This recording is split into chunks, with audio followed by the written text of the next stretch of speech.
자, 이제 시간이 되었으므로 저희가 기도를 하고 시작하려고 하는데요. 오늘은 마틴 루터의 기도를 통해서 함께 기도하고 하려고 합니다. 오늘 기도가 조금 길어요. 기도가 길지만 우리가 한 문장씩 하면서 기도해 보도록 하겠습니다.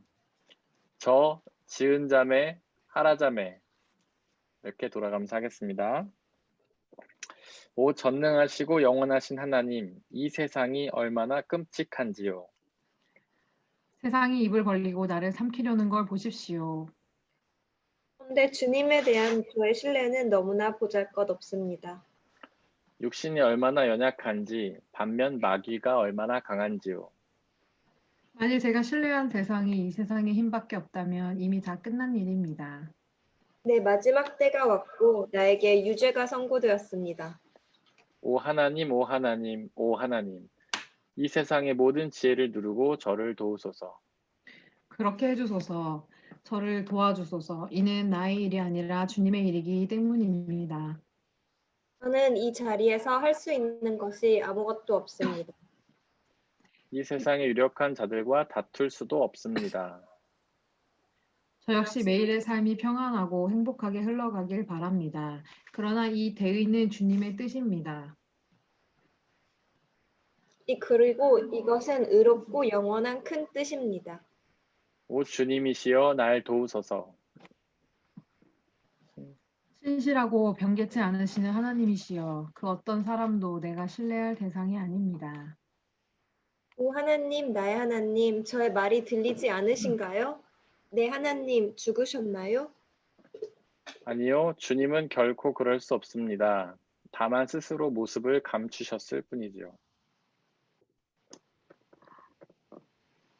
주님께서는 이 사역을 위해 저를 선택하셨습니다. 저는 그것을 잘 압니다. 그렇다면 오 하나님, 지체하지 마시고 행하여 주십시오.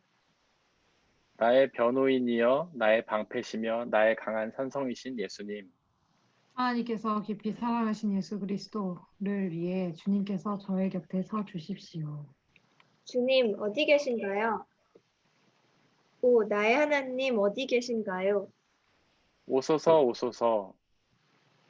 저는 준비가 되어 있습니다. 하나님의 진리를 위해 내 생명을 내려놓을 준비가 되어 있습니다. 양처럼 오래 참겠습니다. 이 뜻은 의로우며 주님의 뜻이기 때문입니다. 비록 이 세상은 마귀로 가득 차 있지만 저는 결코 주님으로부터 떨어져 나가지 않겠습니다. 지금부터 영원까지. 하나님의 손으로 빚으신 저의 육신이 원수의 칼에 배임당하고 거리에서 조롱을 당하고 토막을 나고 마침내 죄가 된다 해도 내 영혼은 주님의 것입니다. 그렇습니다, 주님. 저는 하나님의 말씀에 근거하여 저는 이것을 확신합니다. 저의 영혼은 주님의 것입니다. 저의 영혼은 영원히 주님 곁에 거할 것입니다. 예수님의 이름으로 기도드렸습니다. 아멘. 아멘. 조금 며칠 지나긴 했지만 지난 10월 31일이 종교개혁 기념주일이었죠. 올해가 2020년이니까 종교개혁이 1517년 10월 31일에 일어났으니까 603년 된 거죠? 503년인가요? 503년. 산수를 제가 못합니다. 마태를 잘 못해요. 503년이 됐네요. 그래서 좀 지나긴 했지만 우리 종교개혁자이신 마틴 루터의 기도를 보면서 마틴 루터에 대해서 좀 자세히 한번 나눠보려고 합니다. 마틴 루터 잘 아시죠? 아마 네. 저희 예주가 요즘에 그 김나지움에서 종교 수업을 듣는데 마틴 루터를 아주 자세히 공부를 하더라고요. 자세히 배워갖고 왔는데 아마 하라자매님도 여기서 학교 다니셨으니까 자세히 배우셨으리라 생각하지만 기억을 되살리기 위해 저희가 한번 살펴보려고 합니다. 창민 형제님은 지금 퇴근 중이시죠? 네, 듣고 있는 걸로 생각하고 말씀하셔도 됩니다. 퇴근 중이시죠? 아니요, 저 퇴근했어요. 아, 퇴근하셨어요? 아, 네. 그러셨구나. 알겠습니다. 요새 한가합니다. 한가가 뭐 자택근무는 아니신 거죠? 아니요, 재택근무는 아니고 요새 잘 퇴근하고 있어갖고. 네, 알겠습니다. 다행입니다. 집에서 들으실 수 있어서. 네. 마틴 루터는 그 아이슬레벤이라는 곳에서 태어났죠. 아이슬레벤에서 죽었습니다. 참 이름이 어떤 그 이유에서 그런 이름이 붙었는지 모르지만 도시의 이름이 얼음삼이라는 이름이죠. 그래서 거기서 태어나서 죽었다는 게 뭔가 뭐 언제 후대에 붙여진 이름인지 전대에 붙여진 이름인지 모르지만 뭔가 의미가 있는 이름처럼 저는 느껴집니다.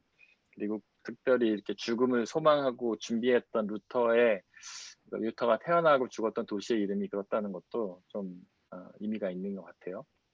근데 거기서 태어나서 이제 이렇게 자라다가 그 아버지가 좀 가난한 농부셨다고 하죠. 농부가 맞나? 어, 철물점 했다던가? 갑자기 헷갈린다. 하여튼 가난한 집이었어요. 근데 루터가 좀 총명하고 공부를 잘하고 재능이 많았다고 합니다. 그래서 아버지는 루터를 법대에 보내고 싶어 했어요. 그런데 이제 루터가 그 에어프루트 대학이라는 데에 들어갔죠. 들어가서 처음에 이제 뭐 공부 좀 잘한 것 같아요. 근데 법대에 가면은 뭐 처음부터 이렇게 막 공부를 하기보다는 라틴어도 막 배우고 그러잖아요. 그런데 그러다가 이 루터가 갑자기 그 길을 지나가다가 나무에 떨어지는 번개를 보고서 깜짝 놀래죠. 죽음의 위협을 당합니다. 그리고 나서 하나님한테 자기를 살려주시면 자기가 수도사가 되겠다, 신부가 되겠다 이렇게 소원을 해요. 근데 거기서 살아남죠. 그리고 나서 루터가 그 하나님에 대해서 굉장히 두려운 마음을 가지게 됩니다. 자기가 하나님의 손에 의해서 죽을 수도 있다라는 걸 깨달은 거죠. 번개 같은 거 맞으면. 자기가 대단한 존재가 아니라 하나님이 번개 치시면 나는 죽을 수밖에 없는 존재다 이런 걸 깨달은 거죠. 그리고 나서 이제 되게 하나님을 두려워합니다. 조그만 죄에도 막 벌벌 떨죠. 늘 죄책감에 시달리고 막 어떤 정신분열증 환자처럼 그렇게 살아가요. 그러다가 이제 수도원에서 그 수도사 앞에 와가지고도 고해성사를 하잖아요. 원래 그 가톨릭 사람들은 잘못 그 죄를 짓고 그러면. 근데 이 사람이 너무 이제 루터가 자주 와가지고 신부한테 고해성사를 하니까 이제 신부가 뭐 여러 가지 마음이 있었겠죠. 죄를 회개했으면 더 이상 이제 죄책감 가지지 말란 차원도 있었을 것이고, 그리고 이제 너무 자꾸 고해성사를 자주 하니까 뭐 힘든 부분도 있었을 거예요. 그러면서 루터한테 그렇게 죄책감 가질 필요 없다라면서 로마서를 추천을 해줍니다. 근데 로마서를 읽고 루터가 거기서 로마서에 말하는 게 그거잖아요. 예수 그리스도를 통한 구원, 속죄를 말하잖아요. 거기서 큰 깨달음을 얻어요. 아, 내가 더 이상 하나님을 두려워만 할 것이 아니라 내가 하나님 앞에 죄를 지으면 멸망받을까 봐 두려워만 할 것이 아니라 하나님이 당신의 아들 예수 그리스도를 보내서 나의 죄를 용서해 주셨구나라는 사실을 이제 깨닫게 되죠. 그러면서 그의 삶이 좀 변하게 됩니다. 근데 저는 뭐 루터의 이 부분은 우리 한국 교회 성도들도 많이 갖고 있는 부분인 것 같아요. 많은 부분들이 좀 죄책감에 지나치게 시달리는 분들이 많죠. 하나님 앞에 어떤 두려움을 가지고 죄를 지면 죽을까봐. 물론 하나님을 만나는 감정은 두려운 게 사실이에요. 저희가 여러 번 말씀드렸지만 거룩한 두려움, 누미노르테라고 하죠. 그 뭐 다윗이나 어떤 모세나 아브라함이나 하나님을 만났을 때 두려움을 느꼈다는 건 사실입니다. 근데 거기서 멈추면 안 돼요. 우리의 죄를 하나님 앞에서 보고 그 다음에 예수 그리스도의 용서를 믿고 우리의 죄 사함을 믿는 것, 그리고 두려워하는 것이 아니라 평안한, 이게 바로 복음이잖아요. 근데 그것을 믿어야 되는데 그렇게 하지 못하는 성도들이 많죠. 그럴 때는 이제 로마서를 추천을 드립니다. 로마서를 통해서 우리가 예수 그리스도를 통한 속죄를 반드시 믿고 그분을 통한 어떤 구원과 자유함을 믿으면서 나아가면 좋을 것 같아요. 그러면서 이제 루터가 좀 공부를 잘하니까 좀 학문적으로 좀 깊이 이렇게 나가게 돼요. 라틴어도 좀 배웠고, 그러니까 성경을 막 연구하게 되죠. 그리고 그가 속했던 수도원이 아우구스티누스 수도원이었죠. 어거스틴 수도원. 그 수도원에서 보니까 이 사람이 이제 루터가 총명한 거예요. 그래가지고 그 이탈리아로 잠시 유학까지는 아니지만 견문을 보냅니다. 견문. 근데 당시 이탈리아가 뭐로 유명했냐면 르네상스가 막 유행을 하기 시작했어요. 이탈리아에 있는 볼로냐 대학 다 아시죠? 그 볼로냐 대학, 볼로네제 피자로, 스파게티로 유명한 볼로냐 대학에서 르네상스가 하라자매님 손 뜬 거 아니죠? 아니에요. 손든 줄 알았어요. 그래서 르네상스를 경험하고 인문주의죠. 르네상스는 인문주의예요. 혹시 인문주의 뭔지 아십니까? 영어로 하면 휴머니즘인데 인간이 인간이 네, 중심이 되는 거. 네, 맞아요. 근데 우리는 어떻게 보면 인문주의가 굉장히 당연하게 받아들여지는데 당시의 사람들에게는 굉장한 사상 전환이죠. 패러다임 시프트죠. 왜냐하면 당시에 모든 사람들은 다 신본주의적인 사고를 하고 살았잖아요. 사실은 신본주의가 아니고 교회 중심주의입니다. 신본주의란 말이 잘못이에요. 신본주의는 뭐냐면 우리가 하나님을 믿고 그분을 우리의 중심에 두는 삶이죠. 이거는 바람직한 건데 당시 중대 시대는 교회 중심주의예요. 교회 권위주의. 그래서 교황의 말, 신부의 말이면 절대로 따라야 되고 심지어는 교황의 말이라면 성경보다 더 높은 권위를 가진 당시의 교회 폐단이죠. 이런 것들을 이제 주입을 했단 말이에요. 그런 어떤 사람들에게 있어서 이런 교회 중심주의가 교회 권위주의가 굉장히 피로감으로 다가왔던 거예요. 그 뭐든지 이렇게 너무 한쪽이 극단으로 치달으면 반대작용이 일어나잖아요. 반대작용. 그런 작용이 일어나면서 그게 인본주의로 시작이 된 거예요. 그래서 야 이제 교회가 중요한 게 아니라 사람이 중요해. 그래서 그전에는 예술을 해도 꼭 그 교회와 관련된 예술만 할 수 있었죠. 뭐 천지창조를 그린다든지 성화를 그린다든지 아니면 조각을 해도 피에타상, 예수님에 대한 어떤 피에타상만 조각을 하든지. 그런데 이제 르네상스 시대에는 사람들이 난 이제 내가 그리고 싶은 거 그릴 거야. 난 사람을 그릴 거야. 아름다운 그림을 그릴 거야. 막 이렇게 시작을 하면서 인문주의가 시작을 하죠. 이제 글을 옛날에는 뭐 편지 어떤 소설이나 이런 걸 써도 전부 교회와 관련된 것만 썼죠. 단테의 신곡 이런 거 뭐 전부 철로역정 이런 거 다 하나님에 관련된 것만 썼잖아요. 그런데 이제 르네상스 이후에 작가들은 서로 사랑하는 이야기도 쓰고 인간에 대해 쓰기 시작했어요. 근데 루터가 그 이탈리아에 가서 어느 정도의 기간을 머물면서 뭐 몇 달 정도 됐던 것 같아요. 제 기억에는. 근데 거기서 머물면서 인문주의를 경험합니다. 휴머니즘을 경험해요. 그래서 이제는 교회 중심 신학이 아니라 신앙도 사람이 중요하구나. 물론 신앙이 하나님이 중요한 건 맞죠. 신본주의예요. 근데 그 다음에 사람도 중요합니다. 우리가 하나님을 믿는 거 아니에요. 사람이 하나님을 믿는 거예요. 사람에 대한 이해가 없이는 올바른 설교와 올바른 어떤 예전과 올바른 목회가 나올 수 없어요. 사람에 대해 이해하지 않고는. 근데 권위주의는 사람에 대해 이해하지 않으려고 했던 거죠. 교회 중심주의는. 그냥 교황이 시키는 대로 하는 거예요. 야, 너 면죄부 사. 그럼 구원받아. 그러면 그렇게 되는 거고. 어떤 우리 개개인의 아픔과 고통에 대한 전혀 관심이 없고 그저 교황의 말만 따르는 권위주의가 있던 세상에 이제는 마틴 루터를 통해 교회 안에 인문주의가 들어온 겁니다. 교회 안에 르네상스가 시작된 거예요. 그것이 바로 이제 종교개혁이라고 할 수 있죠.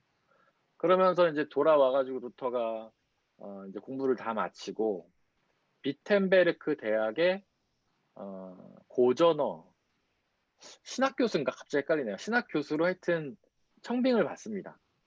근데 당시에 비텐베르크 대학은요 생긴 지가 3년밖에 안 된 대학이에요. 그 비텐베르크를 다스리던 작센의 영진 프리드리시가 졸부였어요. 갑자기 부자가 된 사람이에요. 그래가지고 이제 교수를 뽑아야 되는데 학교가 너무 역사가 짧으니까 유명한 사람을 이제 데려올 수 없잖아요. 그러니까 이제 별로 안 유명하고 이제 막 신학교를 졸업한 루터를 교수로 초빙을 해요. 그리고 루터가 이제 그 비텐베르크 대학에 와가지고 교수로 있으면서 막 성경을 가르치기 시작해요. 근데 그때 이제 어떤 자기가 경험했던 인문주의적인 것들을 성경에 도입하고 로마서를 막 강의하면서 교회랑 다른 얘기를 하는 거예요. 그 당시에 교회는 사람들의 죄책감을 막 자극합니다. 그래야 면죄부를 살 거 아니에요. 너는 죄인이야. 너는 죽일 놈이야. 막 너 벌을 받을 거야. 얘기를 해야 사람들이 두려워서 면죄부를 살 거 아닙니까? 그래서 당시에 교회는 굉장히 사람들의 죄책감을 자극하는 이야기를 많이 했어요. 그런데 루터는 이 로마서를 강의하기 시작한 거죠. 야, 아니야. 우리는 죄를 지었지만 예수님이 우리를 다 용서하셨어. 예수님을 믿으면 우리 다 용서를 받아. 라는 막 설교하기 시작한 거예요. 그러니까 사람들이 들을 때 너무 놀라운 얘기거든요. 교회랑 다른 얘기지만 복음의 핵심이에요. 성경에 있는 얘기예요. 그동안 자기가 듣지 못했던 것 뿐이에요. 성경에 있었지만 당시에 교회는 그걸 설교하지 않았던 거죠. 로마서를. 왜냐하면 예수님을 통한 죄 용서를 말하면 누가 면죄부를 사겠습니까? 아무도 안 사죠. 그러니까 로마서는 제껴두고 다른 이야기를 한 거죠. 구약의 하나님, 심판의 하나님, 용사이신 하나님. 너 잘못하면 노아의 방주처럼 너 쓸려갈 거야. 막 이런 얘기만 한 거죠. 하지만 루터가 로마서를 이제 이야기하기 시작하니까 막 사람들이 막 동요하기 시작했어요. 근데 그때 그 비텐베르크에는 성교회가 있어요. 우리 갔었죠?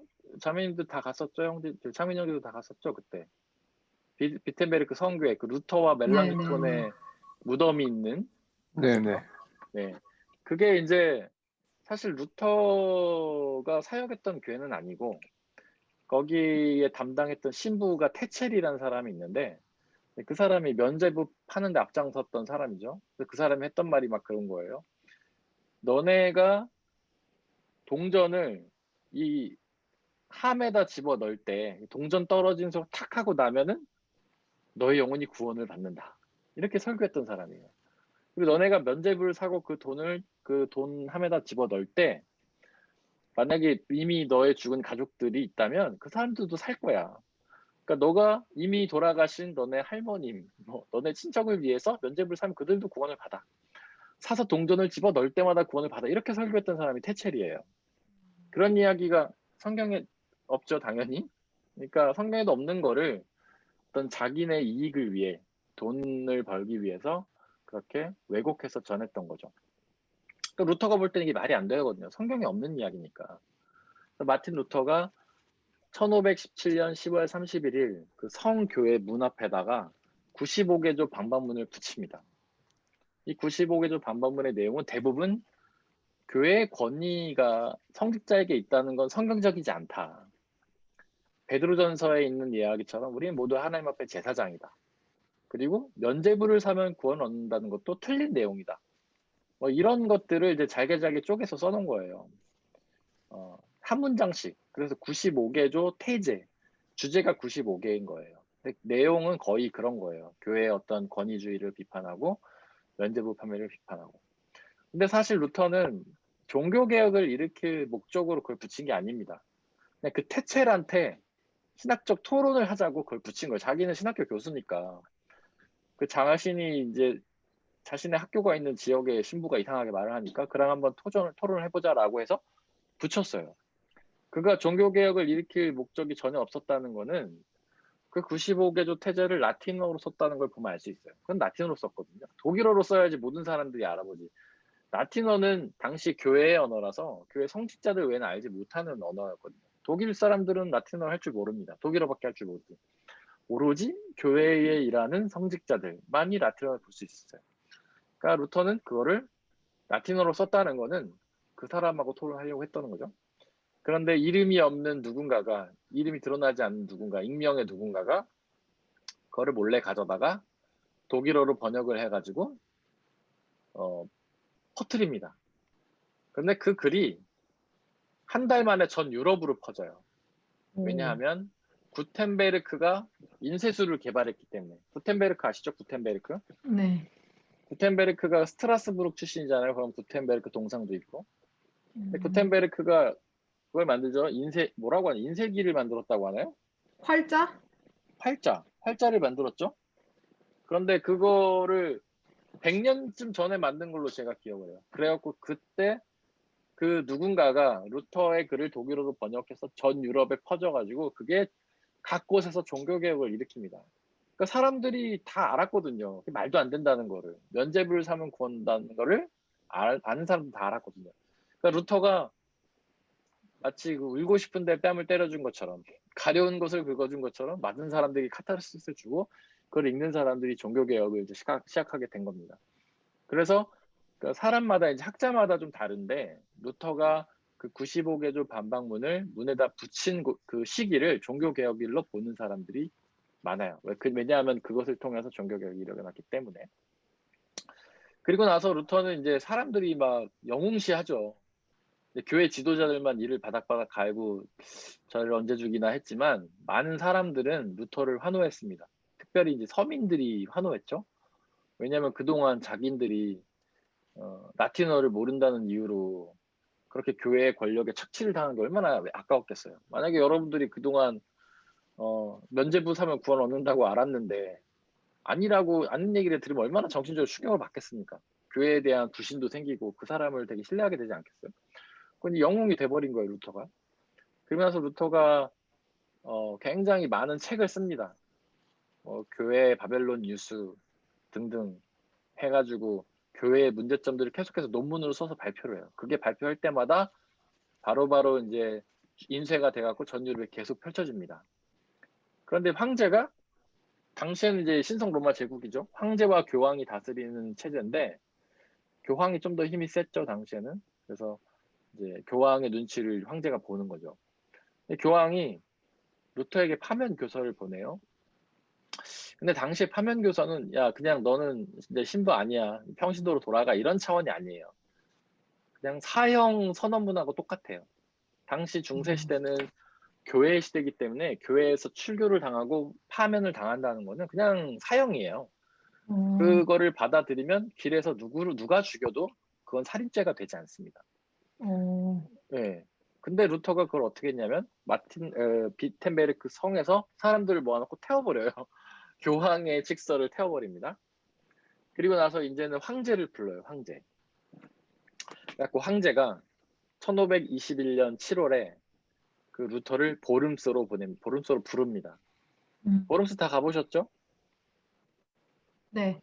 그때 우리 교회 소풍 갔을 때 제가 그 열변을 토할 때 같이 계셨었나요? 네네네. 네. 제가 그때 얘기를 많이 했죠, 루터에 대해서. 거기로 부른 그게 거예요? 예, 그 보름스로 부른 거예요. 그래서 이제 종교 개혁을 일으킨 지 4년 만에 1521년 7월에 보름스로 불러요. 그게 뭐냐면 원래는 제국회의예요. 그게 뭐냐면 당시 신선 로만 제국은 22개의 제후국의 연합체였잖아요. 연방 국가였잖아요. 이 22개의 제후들이 그중에 7명이 선제후, 선거권을 가진 제후들이 황제를 투표하는 방식이었어요. 근데 돌아가면서 이제 제국회의를 열어요. 황제가 오면 그 22명의 제후들이 다 모이는 거예요. 그래서 회의를 해요. 그게 제국회의예요. 근데 원래 제국회의가 해마다 원래는 뉘른베르크에서 열렸었는데 그 해에는 흑사병이 만연해가지고 지금 코로나가 만연한 것처럼 흑사병이 만연해가지고 보름스에서 열립니다. 그때 한 번만 보름스에서 열려요. 그래갖고 루터가 보름스로 오게 되죠. 그리고 나서 이제 한 3박 4일 있었다고 해요. 기록에 의하면 루터가. 첫날에는 오늘아 시간 다 썼을 거니까. 둘째 날 황제가 부릅니다. 루터를 불러요. 그리고 루터가 썼던 모든 기록물을 그 앞에 펼쳐 보이면서 95개조 반박문뿐만 아니라 루터가 그동안 교회에 대해서 비판했던 모든 글들을 쫙 펼치면서 이거 네가 딱 두 가지 질문을 던집니다. 첫 번째는 이 모든 거를 네가 쓴 게 맞냐? 그때 루터가 네, 제가 쓴 게 맞습니다라고 대답했죠. 두 번째로 너는 이 모든 것들을 철회할 생각이 없냐? 이렇게 물어봤어요. 철회할 생각이 없냐라는 거는 철회하면 좋겠다 이런 뜻이죠. 황제가 굉장히 너그러워요. 당시에 그 교황 다음에 무소불위의 권력을 가진 황제. 그냥 자기 마음에 안 들면 이렇게 하면 죽일 수 있잖아요. 누구 마음에 안 들면 엄지 탁 내리면 죽이는데 루터에게는 굉장히 관대해요. 그 이유는 뭐냐면 당시에 그 루터가 속했던 비텐베르크의 영주 작센의 영주였던 프리드리시가 굉장히 힘이 있는 막강한 선제후였어요. 원래는 졸부였는데 돈을 너무 많이 벌어갖고 막강한 선제후가 됐어요. 그 7명이 자기를 투표하고 지지해줘야 자기가 군대도 모으고 막 이렇게 하는데 그 중에 한 명이 루터가 속해 있던 지방의 제후였던 거예요. 그 사람이 등을 돌리면 자기는 큰 세력을 잃기 때문에 이제 그 황제가 눈치를 본 거죠. 그래갖고 웬만하면 이제 루트를 구슬려가지고 나 이거 취소하겠습니다 하기를 바랬던 거예요. 그래서 뭐 취소할 생각이 없니? 이렇게 부드럽게 물어봐요. 그러니까 루터가 뭐라고 대답을 했을까요? 없다. 라고 했으면 좋겠지만 하루만 시간을 더 달라 이렇게 말을 해요. 루터. 아, 무서웠던 거죠. 자신이 없었던 거죠. 음, 만약에 나 철회하겠습니다. 철회 못해요. 그러면 바로 죽을까 봐 무서웠던 거예요. 그리고 나서 집에 가가지고 이 기도를 드린 거예요. 아, 네, 제가 이 기도가 뭔지 설명하려고 이렇게 오랫동안 말씀을 드렸습니다. 이 기도가 바로 첫날 황제에게 내가 철회하지 못하겠다라고 대답하지 못하고 와서 드린 기도예요. 이거를 한번 살펴보려고 합니다. 이제 루터가 이렇게 기도를 하죠. 전능하시고 영원하신 하나님, 이 세상이 얼마나 끔찍한지요. 여기서 세상은 바로 당시의 교회를 가리키죠. 근데 뭐 여러 가지 의미가 있을 수 있을 것 같아요. 왜냐하면 당시는 교회 힘이 워낙 강력했고 교회가 어떤 황제보다도 더 권력이 있던 시기였기 때문에 세상이 그냥 교회라고 볼 수도 있죠. 그래서 이 세상이라고 표현한 거는 이 교회가 가득한 세상이 얼마나 끔찍하냐 이런 표현이라고 볼 수도 있어요. 또 다른 차원으로는 교회가 너무나 타락했기 때문에 이 세상과 별로 다르지 않다. 그러니까 교회가 그냥 세상과 똑같다라는 차원으로 얘기할 수도 있겠습니다. 어쨌든 여기서 세상은 교회를 의미해요. 얼마나 끔찍한지요. 그냥 끔찍할 정도로 그들의 타락이 심했던 겁니다. 그들이 입을 벌리고 루터를 삼키려고 했어요. 그런데 주님께 대한 루터의 신뢰는 너무나 보잘것이 없었어요. 제가 아까 말씀을 드렸죠. 첫날 황제가 네가 쓴 글이 맞냐 했을 때는 맞다고 자신 있게 대답해놓고 철회할 생각이 없니? 라고 했을 때 망설였잖아요. 하루만 더 시간을 달라고. 자기의 그런 망설임이 너무 부끄러웠던 거예요. 하나님을 믿지 못했다고 생각한 겁니다. 자기가 하나님을 믿었다면 철할 생각이 없다고 당당히 말을 해야 되는데 그러지 못했던 거죠. 여기서 신뢰가 어떤 신뢰였을까요? 만약에 신뢰를 이제 못했지만 루터는 주님을 신뢰하지 못했다고 생각을 했지만 만약에 루터가 주님을 신뢰했다면 어떤 신뢰였을까요? 우리는 이제 고난의 시기에 하나님을 신뢰한다고 하면 그 고난을 벗어나게 해줄 것을 신뢰하죠. 어떤 문제와 어려움을 해결해 줄 것을 신뢰하죠. 근데 그런 신뢰라기보다는 우리가 고난을 당하다가 문제 속에서 어려움을 당하다가 결국에는 죽음을 당해도 구원을 얻을 것이라는 신뢰가 우리에겐 필요한 겁니다. 우리는 어려움을 당할 때 그렇게 기도하죠. 하나님 당신을 믿어요. 저를 이 고난에서 벗어나게 해주세요. 지금 어려움을 겪고 있습니다. 이 문제를 해결하게 해주세요. 지금 코로나가 우리를 덮치고 있고 코로나 때문에 우리는 여러 가지 어려움 당하고 있는데 하나님 코로나를 제거해 주세요. 그렇게 신뢰합니다. 라고 기도할 때가 많지만 사실 이 모든 세상의 역사는 하나님의 통치와 역사 안에 있는 거예요.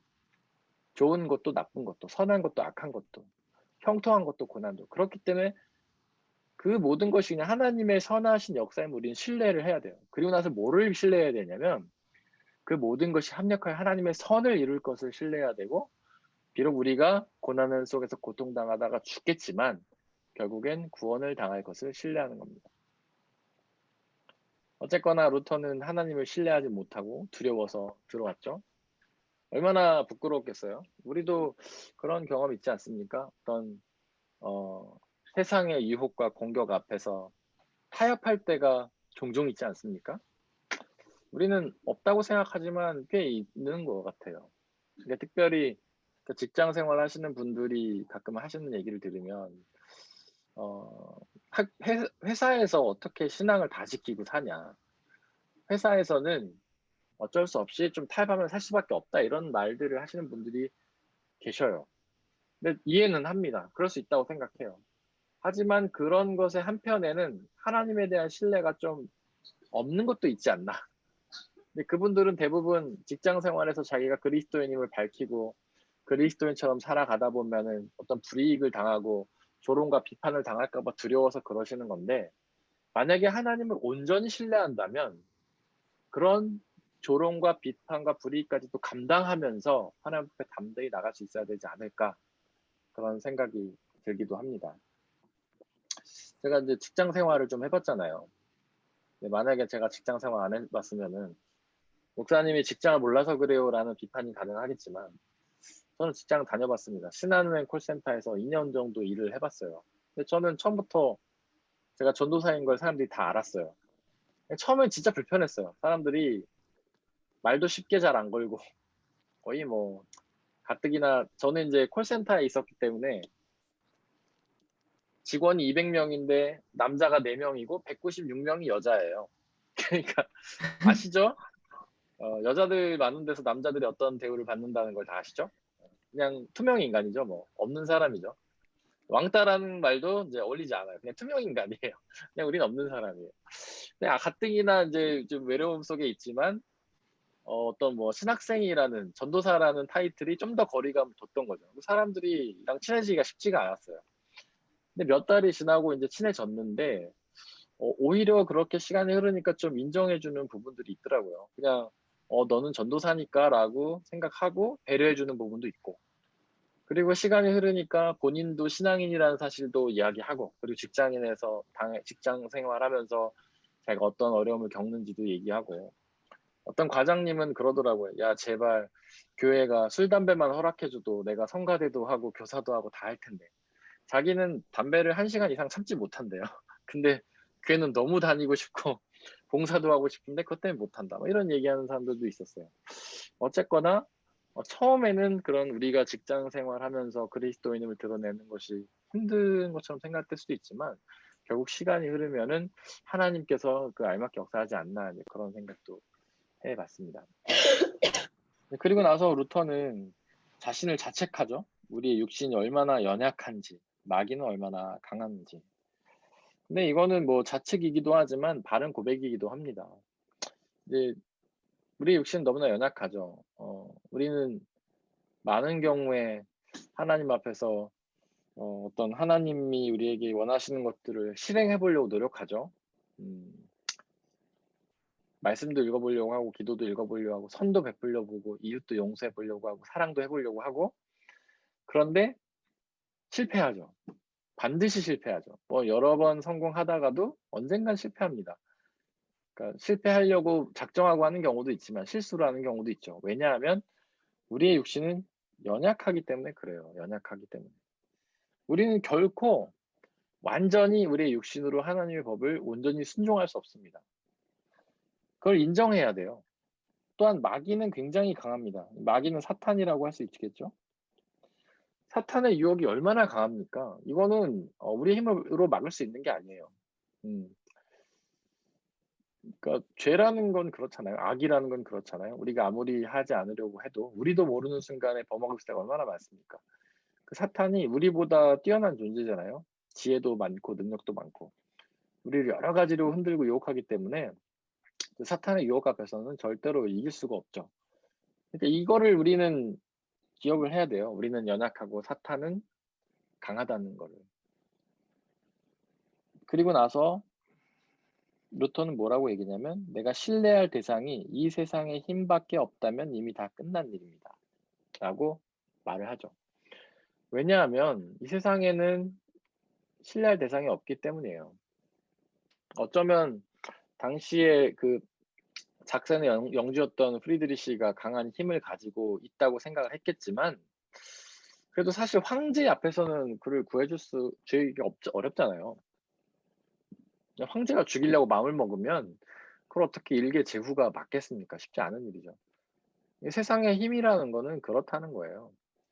그리고 우리가 이제 뭐 드라마 같은 거 많이 보면 알겠지만 그 정치 공학이라는 게 얼마나 쉽게 바뀝니까? 예를 들면 뭐 우리가 누구하고 가깝고 편하고 친하고 그를 의지하다가도 정말 순간이나 상황이 바뀌면 그게 그냥 바뀌잖아요. 라인이 바뀌잖아요. 우리가 의지하던 사람이 우리를 배반하고 다른 사람에게 가버리기도 하고.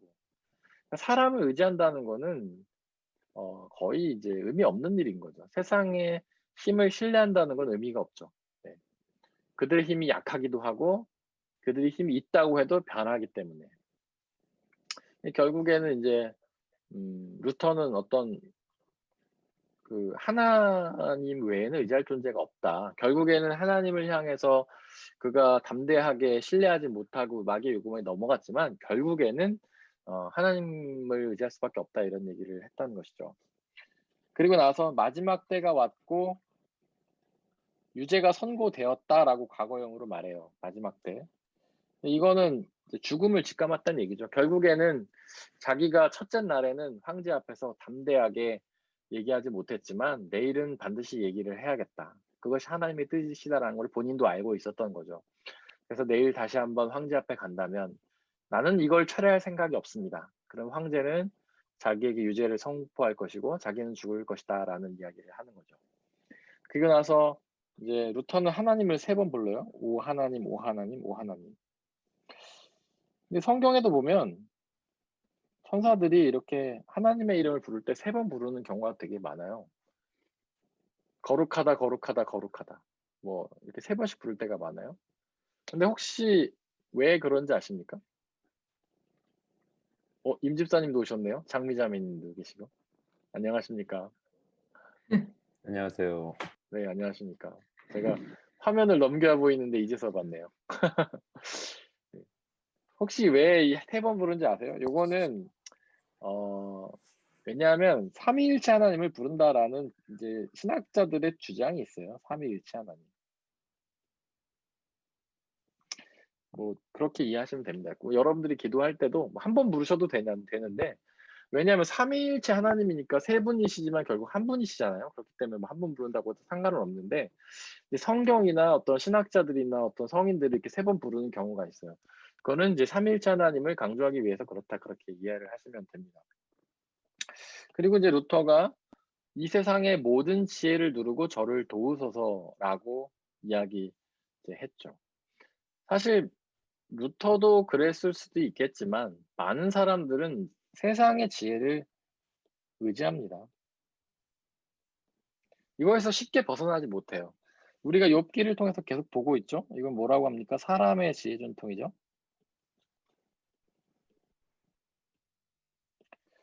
그 욥의 친구들 엘리바스, 빌닷, 소발, 그리고 엘리후, 이 사람들도 다 신앙이 좋았던 사람들이에요. 랍비라고 부를 수 있는 사람들이죠. 다 어떤 하나님에 대한 신앙이 있었고 많이 공부한 사람들이에요. 근데 그들은 그 사람의 지혜 전통에 갇혀서 욥을 판단하잖아요. 야, 욥, 너 죄 지어서 지금 고난을 당하는 거야 라고 말하죠. 사람의 지혜 전통이 그런 거예요. 그런데 그 사람의 지혜 전통은 하나님의 지혜와 다릅니다. 하나님의 지혜는 성경 말씀에 기록되어 있잖아요.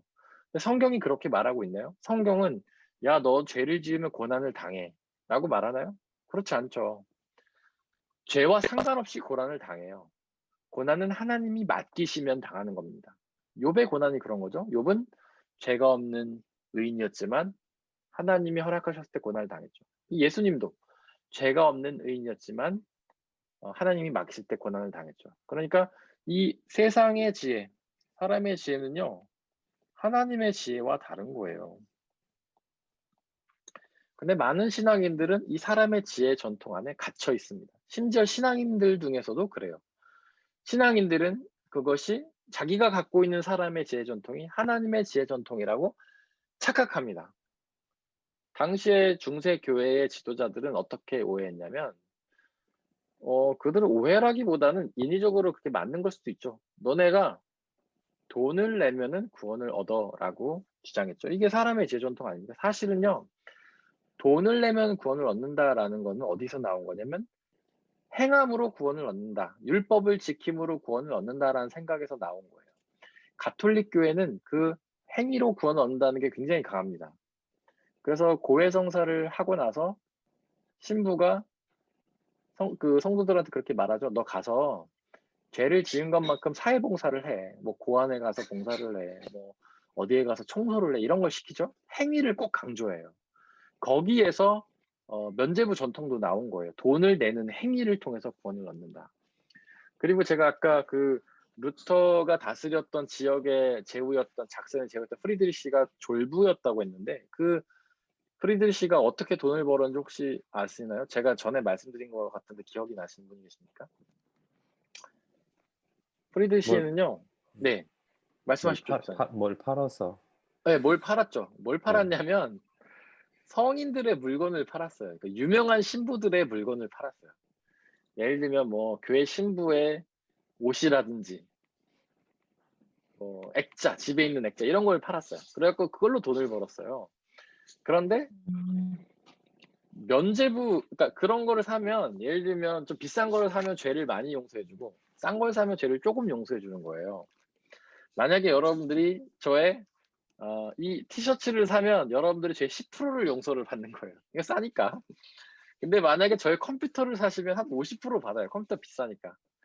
이런 식으로 얘기를 했던 거예요. 성인에게 갖고 있는 성인의 뭐 보석을 사면 한 50% 용서받고, 성인의 옷을 사면 한 10% 용서받고. 근데 100%짜리는 없었어요, 그동안. 그래야지 장사를 많이 할 거 아닙니까? 100%짜리가 있으면 장사가 안 될 거 아니에요. 그런데 갑자기 면죄부가 등장을 해갖고 면죄부를 사면 100% 다 용서해 준다고 하니까 프리드리시가 이제 갑자기 자기 장사가 안 되니까 화가 난 거죠. 그래서 종교개혁을 일으키는 루터를 지원을 해준 거예요. 어쨌거나 이런 모든 중세교회의 그런 근원에는 행함으로 구원을 얻는다라는 율법주의적인 사고가 그들 안에 갇혀 있었던 거예요. 물론 야고보서도 행함을 통한 구원을 이야기하죠. 근데 그 전제 조건은 믿음이 있어야 돼요. 하나님을 믿고 그분의 말씀에 순종하는 행위가 있어야 되는 거지. 믿음이 없이 행위만 있으면 안 돼요. 믿음이 없이 행위만 있는 건 율법주의죠. 중세교회 주장했던 건 그런 거예요. 근데 이 중세교회에 주장했던 주장이 성경에서도 그렇게 주장하는 사람이 나오지 않습니까? 그게 누구죠? 바리새인. 바리새인들이잖아요. 바리새인들. 율법을 지켜야 구원을 얻는다. 안식일법을 지켜야 구원을 얻는다. 안식일법이 뭡니까? 다른 말로 하면 주일성수 아니에요? 주일성수. 근데 그들도 헌금을 강조했어요. 11조 강조하고. 근데 그렇게 율법주의자들이 오늘날에도 있다고 오늘날의 신학자들은 말해요. 그래서 오늘날에 제2의 종교개혁이 필요하다라고 하는 겁니다. 마치 지은자매님 물음표는 질문 있어서 남기신 건가요? 물음표요? 물음표가 화면에 떴는데 저만 보이나요? 아니 없어졌다. 네. 저거 따봉이었어요. 아 따봉 저한테 물음표로 보입니다.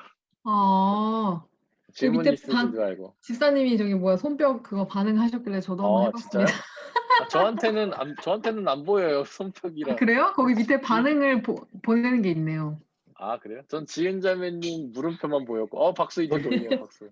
저도 지은자매님 물음표가 보였는데. 아 그렇죠? 그래요? 네. 물음표. 전 질문 있다는 줄 알았어요. 음. 네. 이거 손가락이었던 네. 것 같은데. 감사합니다. 지원을 안 하나 본데. 네, 하여튼 네, 그 아무튼. 율법주의, 행위를 통한 구원 그것이 굉장히 우리가 타파해야 될 거라는 그런 게 세상의 지혜라는 거예요. 우린 그렇게 생각해요. 사람들은 다 그렇게 생각해요. 야, 너 회개했으면은 변화된 삶을 보여야지. 이거는 예수님 믿는 사람이든 아닌 사람이 다 똑같이 생각합니다. 쟤는 나한테 사과하더니 전하고 똑같네. 그럼 우리는 그 사과를 무효로 해버리잖아요. 그 사람의 어떤 행위를 보고 우리는 그 사람의 진실성을 판단하잖아요. 근데 이거는 사람의 지혜 전통이에요. 하나님의 지혜는 그렇지 않습니다. 하나님이 행위를 이야기하시는 이유는 행위를 통해서 우리의 믿음을 판단하시고자 함이 아니라 우리의 믿음을 온전하게 만들기 위해서 행위를 중요한 것이지 하나님은요 행위를 통해서 우리의 믿음을 판단하실 필요가 없어요. 하나님은 우리의 믿음을 보실 수 있는 분이기 때문에 하나님 우리의 마음을 다 보시잖아요. 중심을 보시잖아요. 우리의 믿음을 이미 보시기 때문에 우리는 하나님 앞에서 행위를 통해 증명할 필요가 없어요. 우리가 하나님을 믿습니다. 그러면 율법주의자들은 너 주일 성수해 헌금함으로써 증명해 이렇게 얘기를 하죠. 하나님한테는 그럴 필요가 없어요. 하나님은 이미 우리의 믿음 다 아시니까. 우리가 주일 성수하고 헌금하면서 우리의 마음을 증명할 필요가 없는 거예요. 하나님 다 아시기 때문에. 그러니까 하나님의 지혜는 사람의 지혜 전통과 다르다는 겁니다. 그래서 우리가 혹시 우리도 모르는 사이에 우리가 신앙인 줄 아는데 사람의 지혜 전통에 갇힌 게 꽤 많이 있다는 거예요.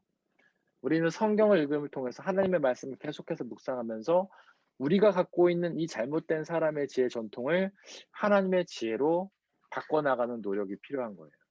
그래서 루터는 이런 기도를 하고 있습니다. 세상의 모든 지혜를 누르고 저를 도우소서. 루터는 감사하게도 로마서를 다시금 읽으면서 그는 그 사람의 지혜에서 벗어났어요. 하나님의 지혜를 깨닫게 된 거예요.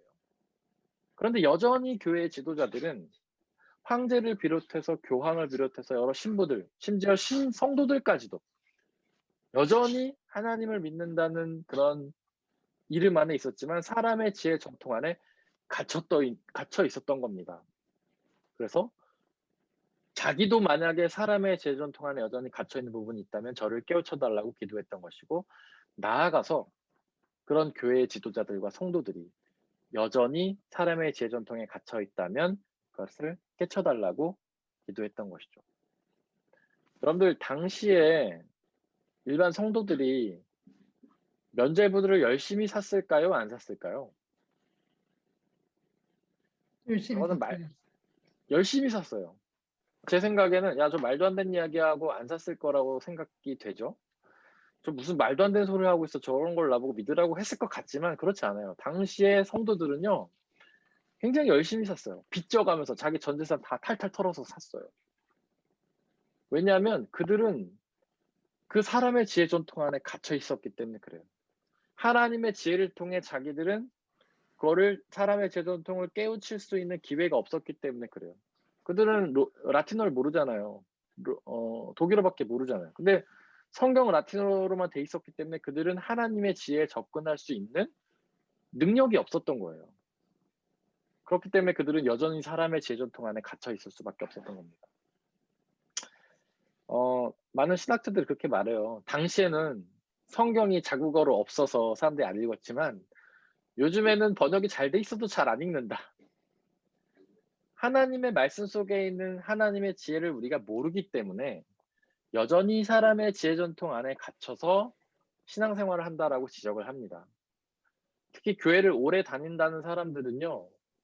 성경을 잘 모르면서도 자기가 안다고 착각해요. 난 많이 알아. 난 교회 20년 다녔는데 뭐 30년 다녔는데 뭐 실제로는 사람의 지혜 전통 안에 갇혀 있고 하나님의 지혜를 잘 모르면서 자기가 알고 있다고 착각하는 거예요. 단지 교회를 오래 다녔기 때문에. 그래서 요즘에 다시 종교개혁이 필요해요.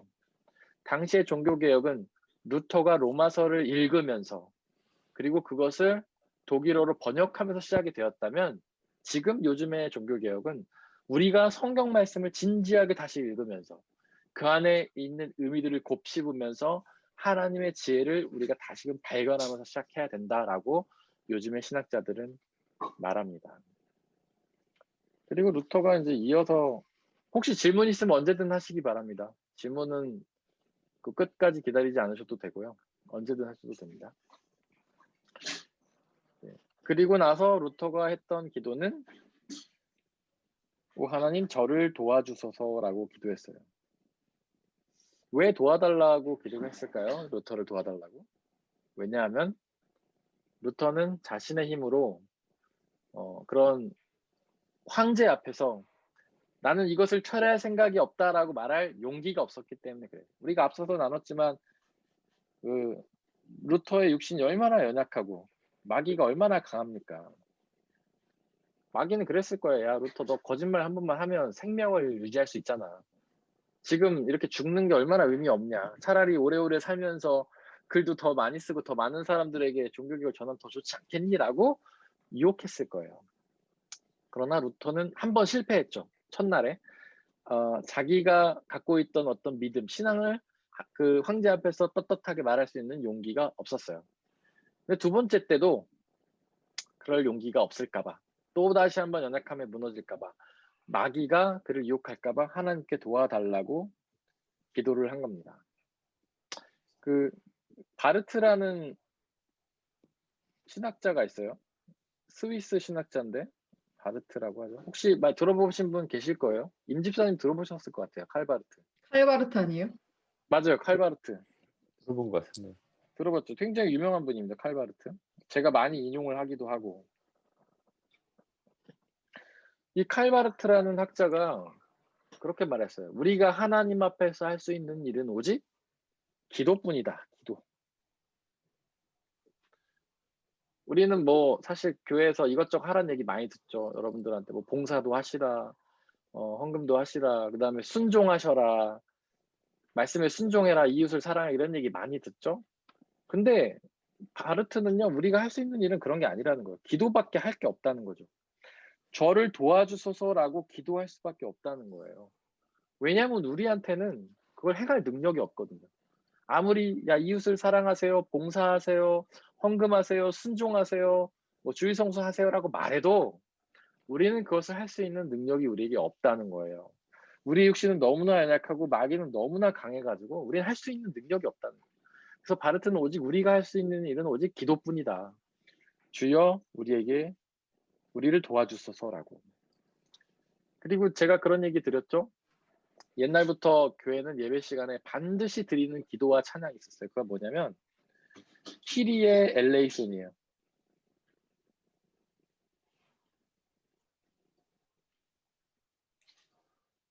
키리에 엘레이손. 이 라틴어인데 주여 우리에게 자비를 베풀어 주소서라는 기도예요. 자비를 베풀어 주소서. 이건 항상 예배 시간마다 찬양하고 기도했어요. 왜냐하면 우리가 하나님 앞에 구할 건 오직 자비밖에 없거든요. 우리가 하나님 앞에 할 수 있는 능력이 없어요. 어떤 행위를 할 수 있는 능력이 없어요. 하나님의 말씀에 순종할 수 있는 능력이 없어요. 여러분들 동의하십니까? 네, 여러분들에게 하나님의 말씀에 순종할 능력이 없다는 걸 동의하세요? 동의합니다. 네, 저도 동의합니다. 저도 마찬가지예요. 여러분들은 하나님의 말씀에 순종해서 맨날 말씀을 묵상하고 기도를 열심히 하고 이웃을 사랑하고 이럴 능력이 없다는 사실을 동의하실 거예요. 저도 마찬가지예요. 저의 힘으로는 할 수 없어요. 저희는 오직 그렇게 해달라고 기도할 뿐이에요. 성령님, 제가 순종하고 싶으니까 제발 저를 도와주세요. 제발 저를 불쌍히 여기시고 저에게 자비를 베풀어 주세요. 성령님, 저에게 능력을 주셔서 제가 제발 말씀을 묵상하고 기도할 수 있도록 도와주세요. 순종할 수 있도록 도와주세요. 이웃을 사랑할 수 있도록 도와주세요라고. 루터도 그런 기도밖에 할 수 없었던 거예요. 그날 내가 의지가 부족해갖고 의지가 박약해서 실패했네 하고 그날 저녁에 의지를 다지고 막 그런 게 아니라 제발 나를 도와달라고 기도를 했던 겁니다. 그리고 나서 자기가 할 수 있는 것이 아무것도 없다라고 이 고백을 하죠. 근데 사실 루터는 좀 얼떨결하기도 했을 거예요. 자기가 아까도 말씀드렸지만 루터는 종교개혁을 일으킬 마음이 없었다고 했잖아요, 애초에. 그냥 테첼이라는 신부에게 논쟁을 한번 해보자라는 의도로 95개조 반박문을 붙인 건데 일이 커져버린 거죠. 자기는 전혀 종교개혁을 일으킬 마음이 없었어요. 이 자리에서 할 수 있는 것이 아무것도 없다는 고백은 맞아요. 애초부터 그는 그걸 하려고 의도도 하지 않았고 하나님이 그를 그런 상황으로 몰아간 것이죠. 그리고 그는 유력한 자들과 다툴 힘도 없어요. 여기서 유력한 자들이 보통 유력한 자입니까? 당시 최고의 종교 권력과 당시 최고의 정치 권력이 루터를 다 대적하고 있는데 그들과 무슨 다툴 수가 있겠어요. 루터는 할 수 있는 게 아무것도 없죠. 그리고 나서 루터는 그냥 평안하고 행복한 삶을 살기 원한다 이렇게 말을 해요. 그는 뭐 대단한 대의를 가진 훌륭한 인물이 아니었던 거예요. 그냥 조촐하게 그냥 가족들과 함께 행복하고 평안하게 조용히 살자 이렇게 하길 원했던 사람인 거죠. 그러나 그 대의가 주님의 뜻이에요. 그는 전혀 의도하지 않았지만 하나님께서 그의 삶을 이끌어 가신 겁니다. 근데 가끔 이제 청년들이 저한테 와서 진로를 물어봐요. 하나님의 뜻이 어디 있는가? 그럼 저는 이제 대답을 늘 이렇게 해줍니다. 하나님의 뜻이 분명히 있는 사람도 있고 여러분들이 가는 길을 하나님께서 당신의 뜻으로 인도하는 분이 있다. 하나님이 특별히 그 사람을 세워서 선택하시고 부르셔가지고 당신의 뜻을 맡기는 사람이 있어요. 이런 사람들은 그들의 삶을 하나님의 뜻 가운데로 전적으로 이끌어 가시죠. 예를 들면 모세나 아브라함 이런 사람들이죠. 모세는 이집트 왕자로 잘 살고 있는데 하나님이 그를 광야로 부르셔갖고 이스라엘 맡기시잖아요. 아브라함은 지역의 유지로 갑자기 지역 이름이 생각이 안 나네. 갈대아 갈대아우루. 갈대아우루 맞아. 갈대아우루에서 잘 살고 있는데 부자로 잘 살고 있는데 갑자기 불러내가지고 야 너 그 다 버리고 저기로 가 이렇게 얘기했었잖아요. 그런 사람들이 있는 거예요. 하지만 당시에 성경에 기록되지 않은 수많은 그리스도인들이 있잖아요. 수많은 신앙인들이 있잖아요. 그런 사람들은 그냥 자기 삶 누리면서 하나님을 경험한 거예요. 자기 그냥 가정을 누리고 자기 일을 하면서 자기 뭐 농사 짓고 하면서 우리도 마찬가지입니다. 특별히 루터처럼 자기가 의도하지도 않았는데도 종교개혁 부르는 사람들이 있어요. 자기는 전혀 황제나 교황 맞설 생각이 없는데 하나님이 그의 뜻을 가운데로 인도하는 사람도 있어요. 그러나 그렇지 않은 사람들은 자신이 그냥 처한 상황에서 자신에게 맡겨지는 일을 하면서 그냥 기쁨으로 살아가면 하나님이 그 일을 당신의 뜻 가운데로 이루어 가시는 거예요. 그냥 성악 노래 열심히 하시고 직장 생활 열심히 하시고 그렇게 하면은 하나님이 그 가운데서 역사하시면서 여러분들의 삶을 통해서 하나님의 뜻을 이루어 가시는 겁니다. 근데 루터는 특별히 이끄신 거죠. 근데 저도 좀 뭐 저가 루터 같은 큰 사람은 아니지만 좀 저의 뜻과는 관계없이 하나님께서 저의 삶을 이끌어 가시는 부분도 있어요. 저는 사실은 이제 원래 독일에 원래 오려고 했으면은 제가 2008년에 왔어야 되는데 못 오고 미국에 갔었죠. 근데 미국에 있는 정말 의도하지 않았는데 그냥 어쩔 수 없이 가게 됐어요. 근데 미국에 있다가도 독일에 올 생각이 전혀 없는데 갑자기 어떻게든 오게 됐어요. 여기에 지금 제가 있는 거죠.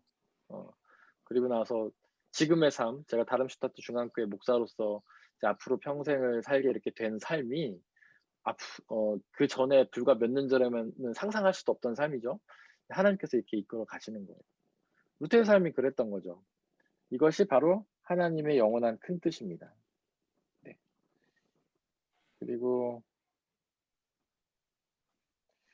이제 여기까지 하고 우리가 기도 제목 나누고 싶은데요. 혹시 여기까지 질문 있으십니까? 루터가 이 네, 당시에 그 신부였잖아요. 네, 맞습니다. 네, 신부였는데 네, 나중에는 결혼을 한 걸로 알고 있거든요.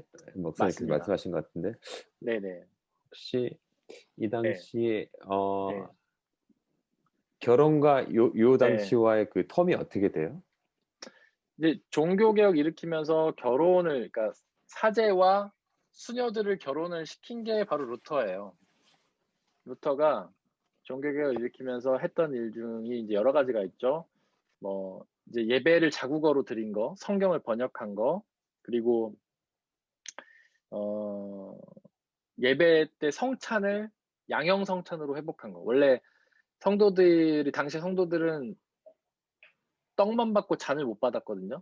잔은 성직자만 받을 수 있어요. 근데 루터가 이제 모든 걸 다 받을 수 있게 개혁을 했죠. 그리고 또 하나 개혁한 게 신부와 수녀들을 결혼할 수 있게 한 거예요. 그래서 자기가 원래 속해 있던 어거스틴 수도원에 몰래 이제 들어가서 당시에 수도원 사람들이 이제 먹는 청어 있잖아요. 생선 청어. 그 통이 되게 컸나 봐요. 그 통에다가 수녀 7명을 몰래 이렇게 집어 넣어가지고 그들을 도망치게 해요. 7명을. 루터가. 그래갖고 이 사람들을 다 중매를 서줘요. 다 결혼을 시켜요. 근데 마지막에 한 명이 남았어요. 근데 이 사람은 여기다 중매를 보내도 서로 싫다고 돌아오고 한 몇 번 그러다가 마지막에 한 번 더 이제 중매를 보내려고 했더니 이 사람이 저 그냥 당신과 결혼하면 안 됩니까? 이렇게 얘기했다고 하죠. 근데 그 사람이 바로 카트리나 폰 보라죠. 이제 그 사람이 루터랑 결혼을 하게 돼요. 그래서 결혼이 시작이 된 겁니다. 근데 이 대박. 카트리나 폰 보로가 그 비텐베르크에 가면은 그 성교 옆에 루터가 살았던 아주 큰 거처가 있잖아요. 그거를 당시에 그 작센의 제후였던 프리드리시가 루터에게 선물로 준 거예요. 거기서 그거를 이제 여인숙으로 쓰면서 거기서 돈도 벌어갖고 종교개혁에 돈을 쓰고 뭐 누구 종교개혁 배우고 싶은 사람이 있다면 거기서 숙식을 하면서 그들과 같이 가르쳐라 이런 차원으로. 근데 거기서 폰 보라가 열심히 일을 해요. 뭐 닭도 키우고 그다음에 가장 주로 했던 게 바로 맥주를 만드는 일이었죠. 그래서 그 맥주를 팔았는데 그게 굉장히 맛있었다고 해요. 그래갖고 사람들이 많이 사갖고 그걸로 돈을 많이 벌어가지고 루터의 어떤 종교개혁에 지지를 해줬다 뭐 그런 얘기도 있고요. 결혼은 그런 식으로 루터에 의해서 사제의 결혼이 시작이 된 겁니다. 네. 그렇다면은 결국은 네. 그 루터의 종교개혁에 결혼을 모르겠어요. 어떤 종교개혁에 힘을 실어줬다는 얘기는 지원자, 후원자 아니면은 네. 그렇게 그 중에 한 명이었고 그분이 네. 나중에 결혼까지 간 거네요. 근데 사실은 이제 후원을 한 건 결혼하고 나서라고 할 수 있죠. 원래는 이제 수녀로 있다가 결혼을 하고 나서 그 집에서 같이 살면서 이제 후원을 한 거니까.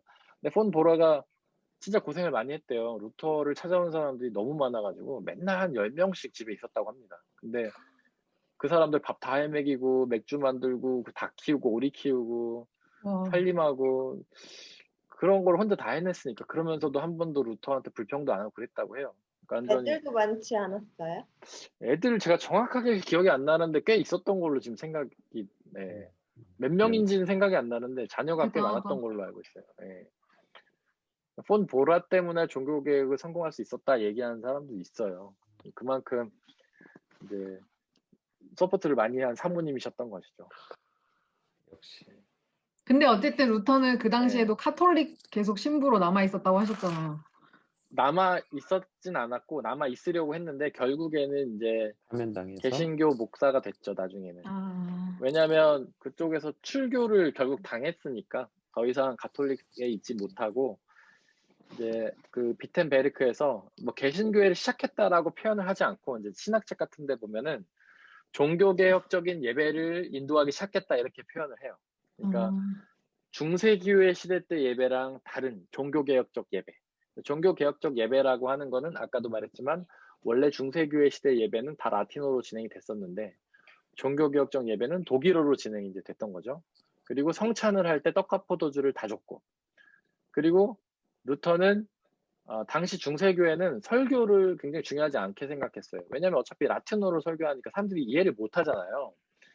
그러니까 아무 말이나 하진 않았겠지만 그냥 준비를 거의 안 하고 막 한 거예요. 라틴어로 설교하니까. 근데 루터는 설교 되게 중요하게 여겼어요. 그래서 사람들이 이해하기 쉬운 말로 성경을 설교를 했고, 대신 시간이 제가 정확하게 몇 분인지는 모르겠는데 뭐 예를 들면 한 20분, 30분 딱 정해놓고 그걸 넘지 않으려고 했다고 합니다.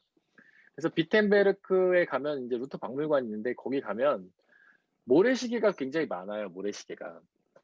루터가 설교 강단 옆에 모래시계를 딱 놔뒀다고 해요.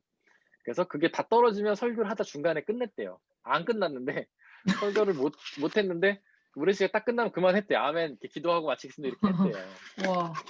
그래서 제가 그 루터의 정신을 이어받아서 저희는 25분, 최대 25분을 넘지 않게 이렇게 준비를 늘 하고 있습니다. 네. 제가 루터의 영향을 받은 거예요. 모래시계는 안 났지만.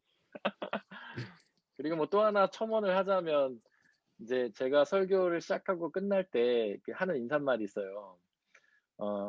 그 하나님의 평화가 여러분들의 마음과 생각을 지키시길 원합니다. 주 예수 그리스도의 은혜와 평강이 여러분들의 마음과 생각을 지키시길 원합니다. 이렇게 인사를 하는 게 있잖아요. 그거를 보툼이라고 하는데 그게 이제 바울 서신에 나오는 인사 문구예요. 바울이 편지 시작하고 끝낼 때 항상 그렇게 인사를 했는데 루터가 설교를 하면서 설교의 후미와 말미에 항상 그 인사를 했대요. 루터가 시작한 설교 하나의 전통이에요. 그래서 제가 루터를 좋아하니까 저도 루터를 따라서 설교 시간에 그렇게 시작하고 맺었던 겁니다. 혹시 몰랐던 분들을 위해서 제가 말씀을 드렸습니다. 몰랐어요. 네. 제가 몰래 루터를 따라하고 있었습니다. V5점. 보툼이요? 보툼 철자요? 보툼. 라틴어예요. 모툼. 독일어로 하면 포툼이라고 읽어야 될까요? 포툼? 네, 한국말 의역으로는 보툼이라고 하더라고요. 보툼. 네. 네, 혹시 또 더 질문이 있으신가요? 황제랑은 사이가 그럼 어떻게 됐어요? 형제요?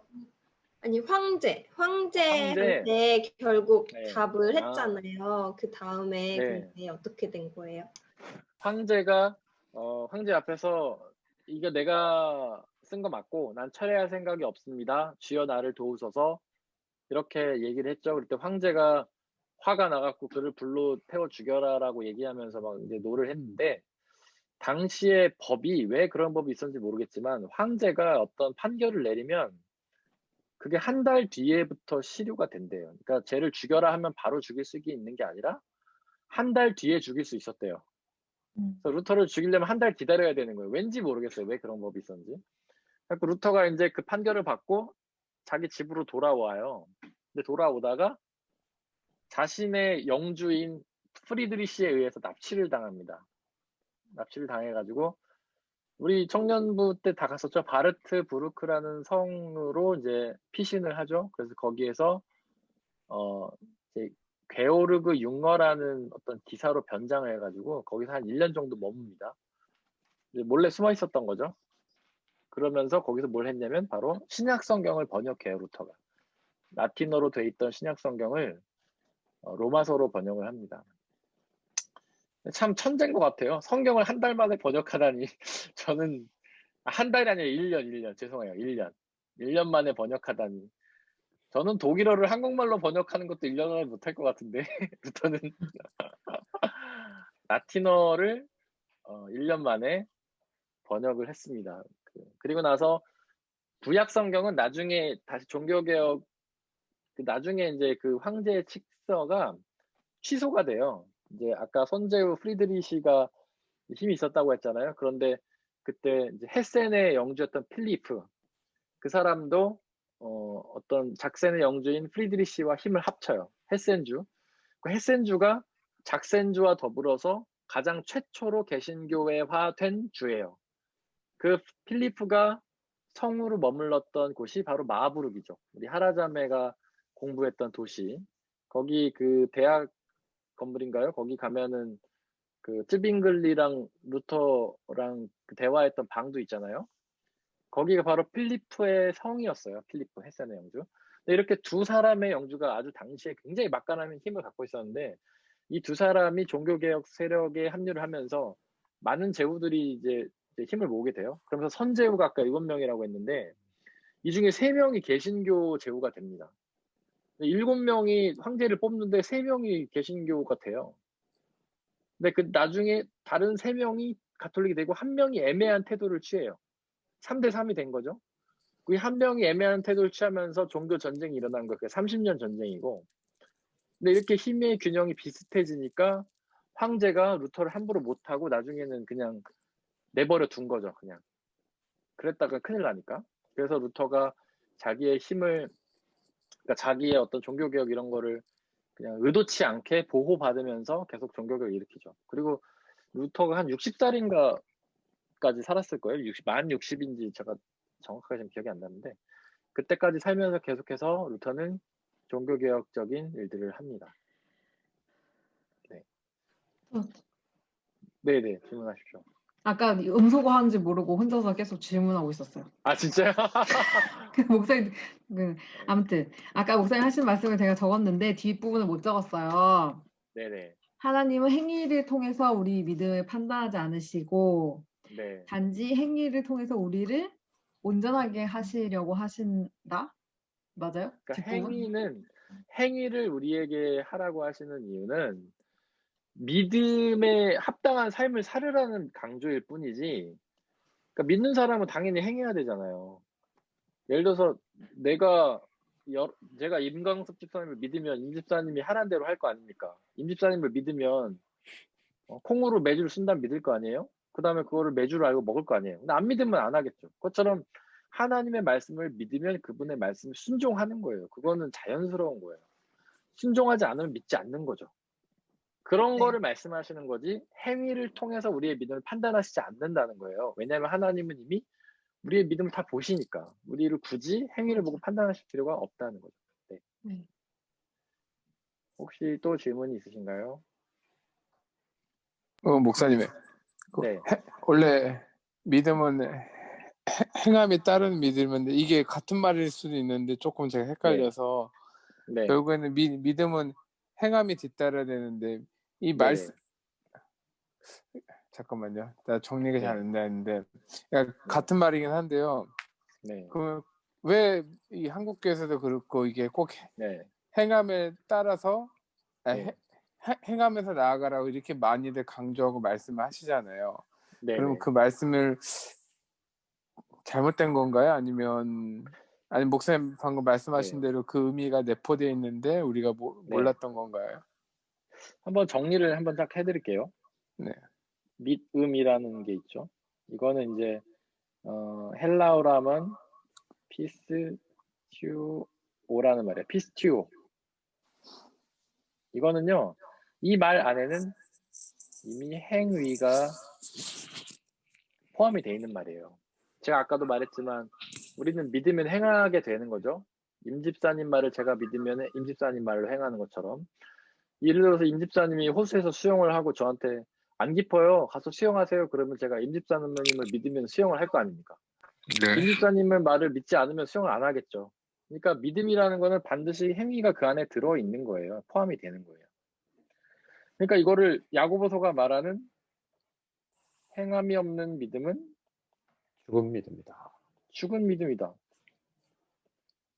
이게 역으로 설명하면 그런 거예요. 믿음은 행위를 내포하고 있으니까 행위가 없으면 죽은 믿음인 거예요. 믿음이 아닌 거죠. 여기까지 이해가 되셨죠? 이거는 당연한 거예요. 근데 만약에 믿음을 빼고 행함만 강조한다. 이게 율법주의인 겁니다. 예수님이 바리새인들한테 회칠한 무덤이라고 말씀하셨어요. 회칠한 무덤. 회가 뭐냐면 페인트예요. 페인트. 페인트 칠한 무덤이에요. 무덤에다 페인트 칠하면 무덤이 예쁘겠죠? 근데 그 안에는 뭐가 들어있나요? 시체가 들어있어요. 죽은 거예요. 겉으로 볼 땐 번지르르한데 안에 죽어 있는 거예요. 그러니까 믿음이 없는 행함이 해칠한 무덤이라는 거예요. 그게 바리새에 있는 거예요. 믿음이 없는 행함. 이게 율법주의고. 그러니까 만약에 한국교회에서 뭐 행함을 강조한다. 그런데 믿음을 강조하지 않고 행함만 강조한다. 이러면 율법주의가 된다는 거예요. 여러분들 하나님을 더 믿으십시오. 온전히 믿으십시오. 더 기도하고 전념하시고 말씀 묵상하고 그리고 나서 하나님 말씀 순종하라고 하면 그건 괜찮죠. 그런데 믿음에 대해서는 하나님에 대해서는 별로 강조하지 않고 순종만 강요한다. 여러분들 주일 성수하시면 됩니다. 뭐 헌금하세요만 강조한다.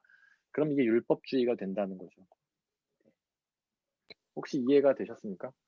네. 내가 믿어서 행동을 하는 게 아니라 이 행동 통해서 내가 믿음을 네. 가질 수 있다고 생각하고 행동하는 거랑 다르다는 거죠. 그러니까 내가 네. 만약에 믿기 때문에 그 믿음에서 우러나오는 행동은 믿음 안에 포함되어 있는 행동이고 내가 그렇죠. 무언가를 봉사를 하거나 무언가를 통해서 믿음을 얻고자 하거나 아니면 이걸로 네. 내가 믿음이 생긴다고 생각하고 하는 거랑은 다르다는.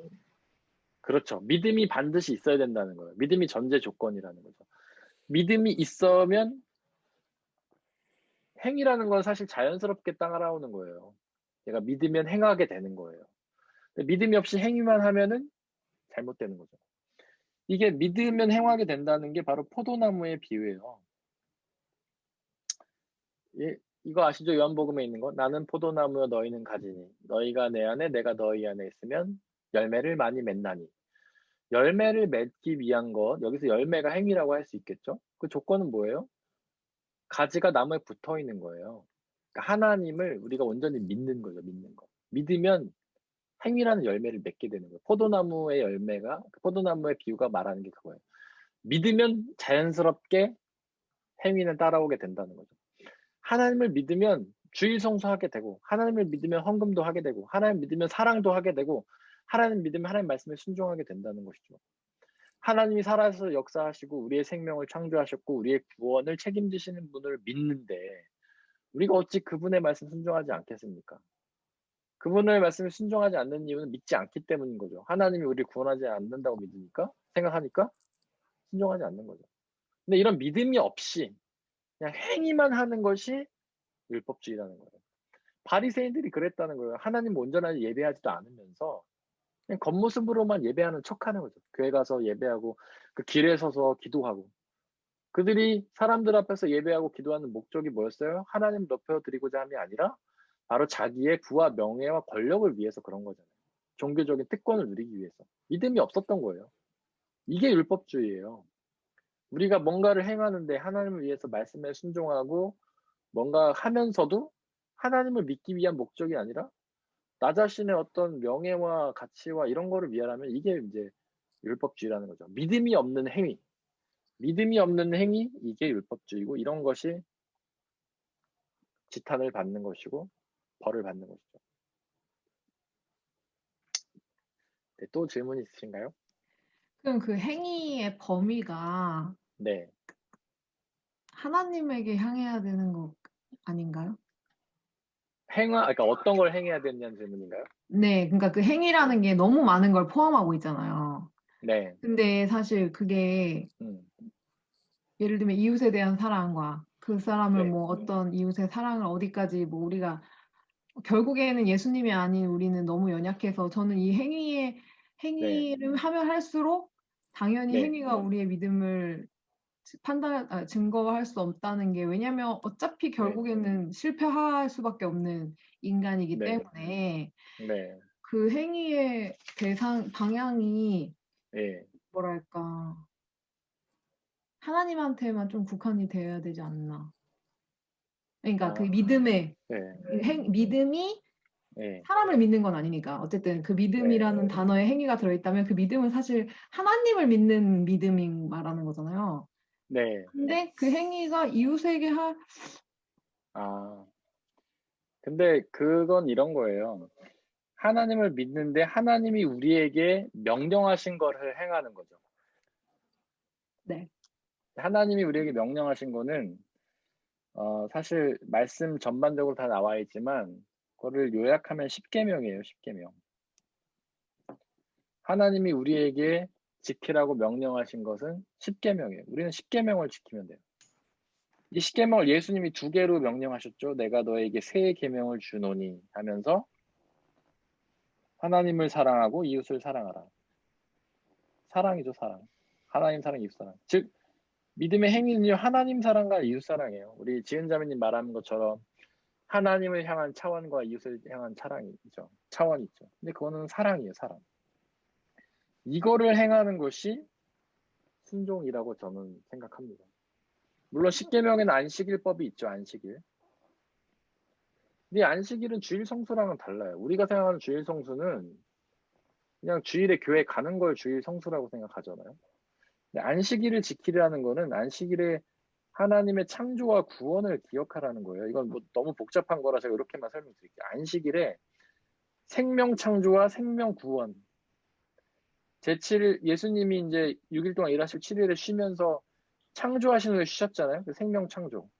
그리고 또 한 번 쉬셨는데 하나님이 또 한 번 안식일 선포하셨는데 그게 뭐냐면 이스라엘 백성들이 출애굽하고 그게 구원이거든요. 그러니까 안식일의 생명 창조와 구원을 생각하는 게 안식일을 지키는 거예요. 우리는 이 10계명과 2가지 계명을 지키는 행위를 하는 것이 바로 믿음의 행위라는 거죠. 그렇죠. 근데 결국에 우리는 우리 힘으로 이거를 할 수 없잖아요. 맞아요. 저는 마틴 네. 루터의 이 기도가 너무나 많이 공감이 되는 네. 게 아무리 네. 노력해 10번 사랑했다가도 결국에 돌아서 다른 마음 생기는 이 내 마음에서 네. 결국에는 또 네. 긍휼을 구하는 기도밖에 할 수가 없는데 네. 결국에는 그런 게 행위로 완성이 되기에는 네. 우리 인간으로서 너무 네. 그게 네. 정말 행위로 완성이 하나님에게 되지 너무 않아요. 네. 불가능한 일이 아닌가. 네네. 그러니까 이게 믿으면 행하게 된다고 했는데 근데 우리는 그게 완전 의식해서 하는 게 아니라 믿기 네. 때문에 네. 그런 삶을 살게 됨으로써 자연스럽게 네. 되는 거 아니야? 이미 믿음이 있으면. 네. 그러니까 뭐 맞아요. 언니가 교회를 자연스럽게 되는 가듯이 거죠. 언니는 교회 하나님을 믿으니까 교회에 가는데 그게 언니가 뭔가 엄청나게 맨날 오늘 가야지 말지 하는 게 뭐 못 갈 때도 있고 하겠지만 가는 것 자체가 이미 언니한테 자연스럽고 그런 것처럼 그런 이미 믿음이 있기 때문에 그렇게 살게 되는 자연스러운 행동을 말하는 거 네. 아니에요? 그러니까 맞아요. 우리 그 하나자매님이 말이 맞고요. 우리 지은자매님이 오해하지 않아야 될 건 뭐냐면 믿으면 행하게 돼 있다고 했죠. 근데 우리의 믿음이라는 게요 완전하지 않아요. 행함이 당연히 완전하지 않지만 믿음이라는 것도 완전하지 않아요. 우리 하나님을 온전히 믿을 수 없어요. 왜냐하면 죄라는 본성이 우리는 여전히 남아있기 때문에.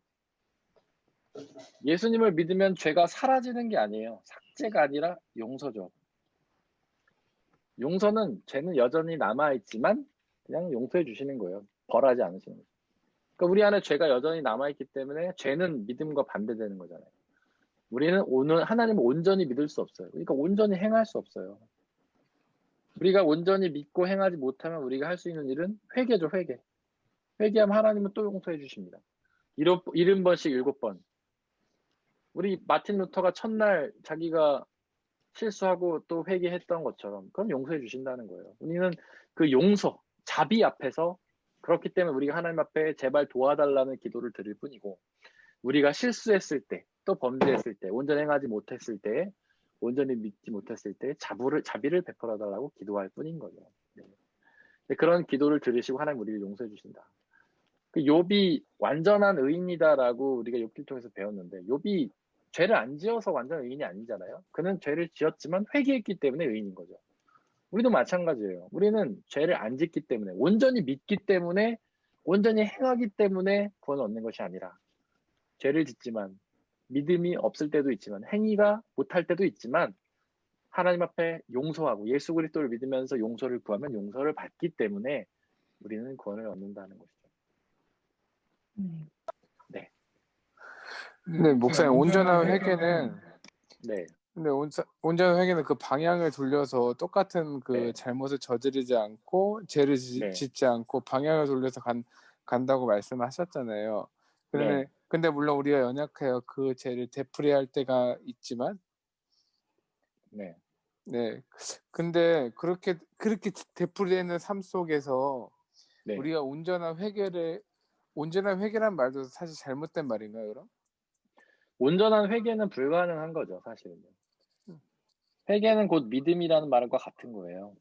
회개는 메타노이아라고 제가 썼는데 이게 방향을 바꾼다는 거잖아요. 방향 전환. 네. 어떤 방향을 전하면 죄로부터 믿음으로 방향을 전환하는 거예요. 그러니까 회개는 곧 믿음이에요. 사실 같은 말이에요. 근데 우리가 온전히 믿을 수 없다는 것은 온전한 회개를 이룰 수 없다는 거죠. 우리는 온전히 회개할 수 없습니다. 회개를 하다가도 시간이 흐르면 다시 죄로 돌아가요. 요거는 그 태엽하고 같아요. 태엽. 이렇게 죄를 향해 우린 살아가죠. 근데 회개를 해갖고 방향을 딱 틀었어요. 그럼 이게 놔두면은 계속 띠띠띠띠띠 하면서 이리로 돌아갑니다. 우리도 모르는 순간에 우리는 죄를 짓고 있는 거예요. 계속해서 이 태엽을 감아줘야 돼요. 이게 끊임없는 기도죠. 항상 기뻐하고 쉬지 말고 기도하라. 쉬지 말고 기도하라. 제가 기도가 뭔지 말씀드렸죠. 프로슈케. 하나님의 뜻을 구하는 거예요. 기도는요. 쉬지 말고 하나님의 뜻을 구해야 돼요. 우리는. 쉬지 말고 이 방향을 하나님께로 돌려야 돼요. 왜냐하면 쉬면은 이게 다시 띠띠띠띠 하고 죄로 가기 때문에. 네, 근데 완전한 성화, 완전한 믿음은 불가능한 거예요. 우리는 죄인이기 때문에, 죄가 남아있기 때문에. 완전하지 않지만 이 방향을 전환하려는 노력, 이 회개, 방향을 전환하려는 이 노력이 하나님께서 그 마음을 보시고 우리를 구원을 베풀어 주신다는 거예요. 회개하려는 노력, 방향을 바꾸려는 노력, 이걸 보고 믿음을 믿으려는 마음, 이걸 보시고 하나님은 우리의 믿음을 의롭다 판단해 주신다는 거예요. 네. 네. 또 질문이 있으신가요?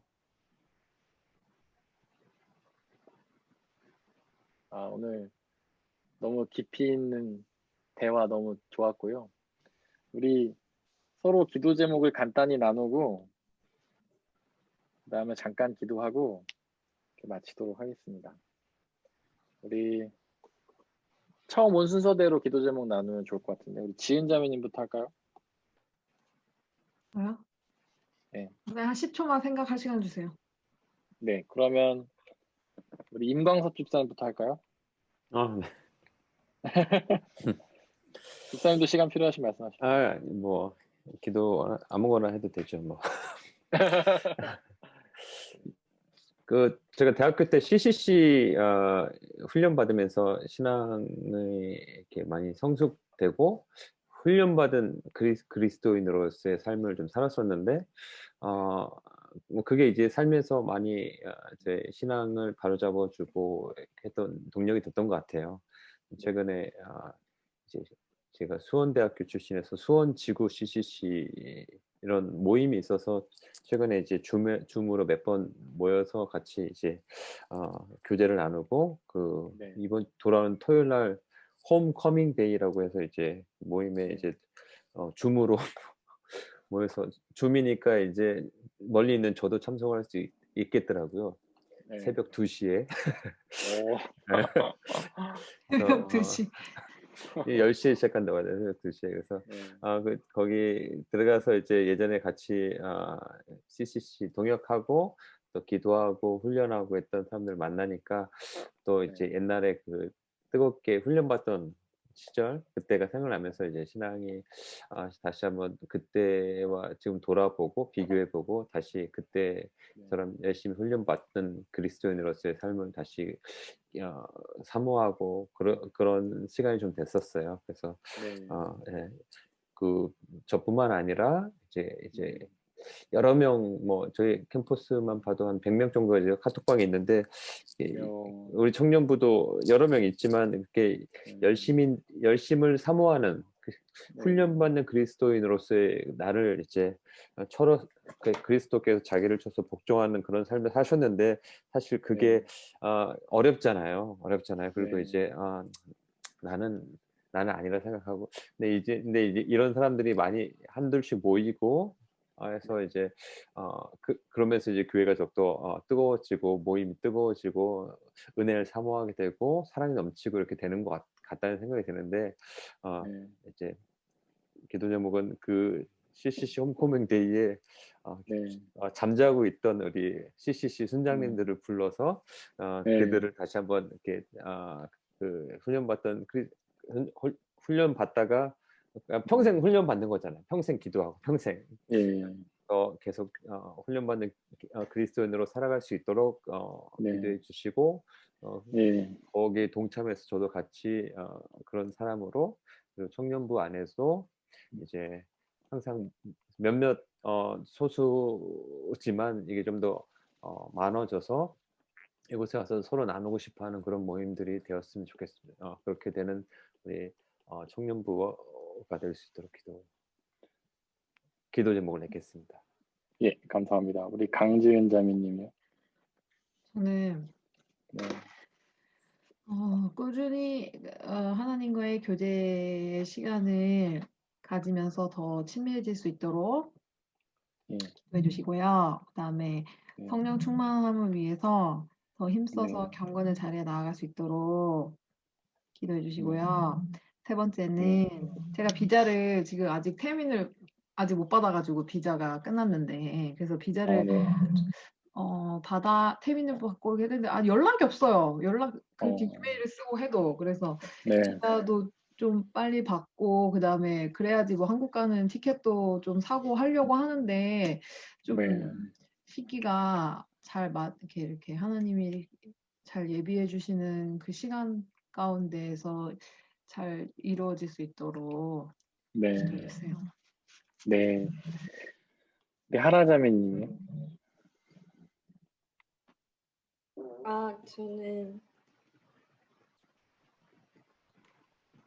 저는 요즘 스마트폰 중독인 것 같아서 좀 더 네. 부지런한 삶을 살고 싶어요. 네.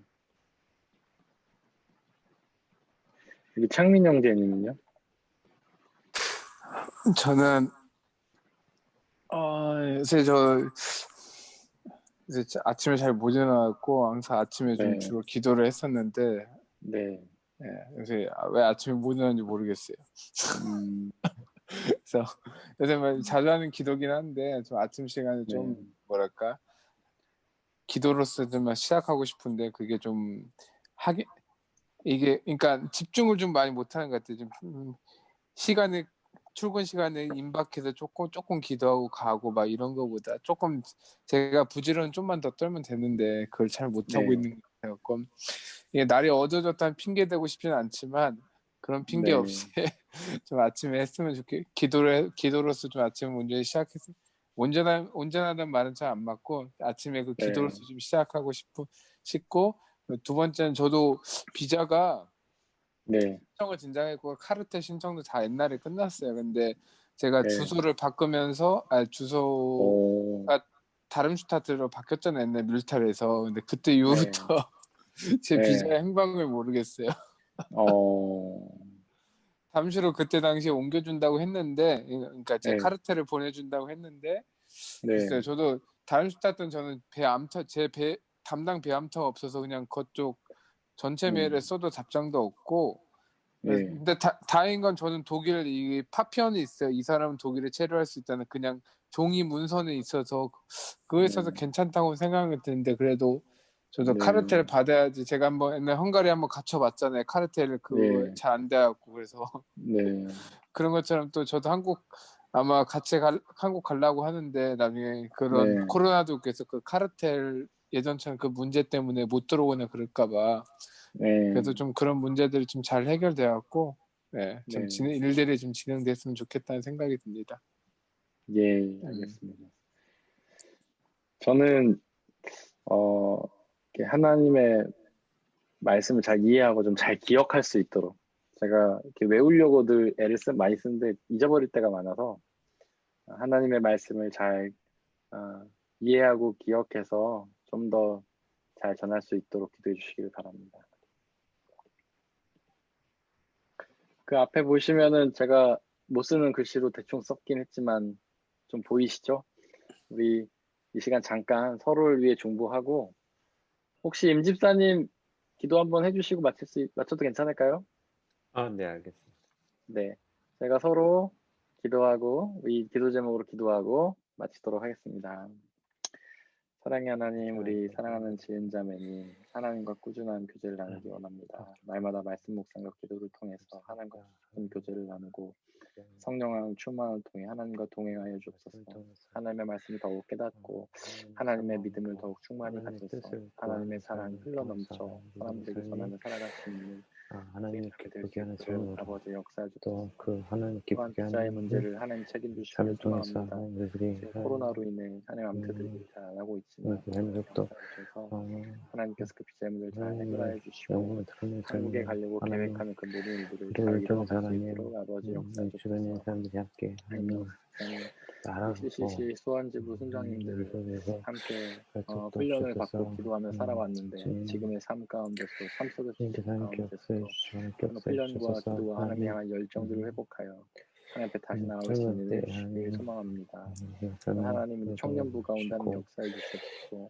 우리 청년부 가운데 하나님 향한 열정과 뜨거움과 하나님 기쁨을 회복하여 주셔서 제가 또 하나님의 말씀을 사모하며 하나님의 기도를 사모하며 계속 나아갈 수 있는 그런 삶으로 역사해 주셔서 우리 하나자매 하나님께서 역사해 주시고 하나님 부지런한 삶을 허락해 주셔서 내 삶을 통한 하나님 더 잘 사용할 수 있도록 해주시길 소망합니다. 우리 창민 형제님 아침 기도를 회복하고 집중해서 아침을 기도로 시작하게 하시고 하나님과 교제할 수 있는 시간으로 허락하여 주시고 또한 피자의 문제를 해결해 주셔서 하나님 아무런 문제 없이 한국에도 잘 다녀올 수 있도록 그런 역사해 주시고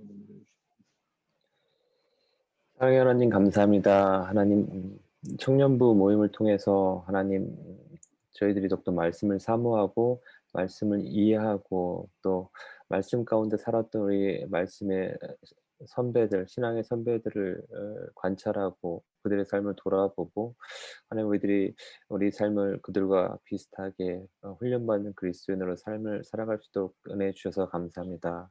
특별히 말씀을 준비해 주신 목사님께 더욱더 말씀을 잘 기억하시고 또 말씀을 적시적곳에 잘 하나님의 말씀을 전달할 수 있는 은혜를 또 내려주셔서 우리 각자 청년들 한 명 한 명 그 삶의 상황이 틀린데 아니 그곳 가운데 가장 지혜롭고 가장 귀한 말씀으로 하나님의 저희들을 인도할 수 있도록 도와주시옵소서.